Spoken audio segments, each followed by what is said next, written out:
Kosmetologiyaga kirib kelishimdan oldin psixologiya sohasida ishlaganman, no O'zbekistonda emas, Norvegiya davlatida. O'zimning birinchi yo'nalishim psixologiya bo'lgan. Qiziqishingiz baribir yoshingiz o'tgan sayin qiziqishlaringiz o'zgaradi. Masalan, 20 yoshda boshqa yo'nalishga qiziqishingiz mumkin. 30 yoshli yoshingiz ko'taravergandan keyin bola chaqali bo'lasiz, oilali bo'lasiz, yana qiziqishlaringiz boshqa tarafga o'tib ketishi mumkin-da.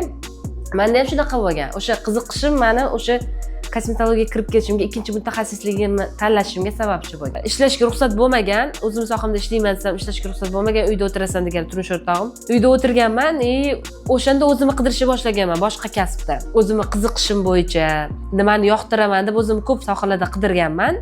Oxiri shu kosmetologiyada to'xtaganman. Oldin to'g'risini aytsam, kosmetologlarga rosa havas qilganman. Kosmetologiya sohasiga hurmatim ham bor edi, havas ham qilardim. Kosmetologiyani birinchi boshlagan paytimdan ogohlantirishlar bo'lgan, qanaqa bo'lishi, konkurensiya kuchliligi. Lekin birinchi boshlagan oyimdan plusga kirganman. Bitta kelgan klientim orqasidan klient kelardi o'sha paytda. Bundan juda ham xursand bo'lganman. Ishonchim yanada oshgan o'zimga nisbatan.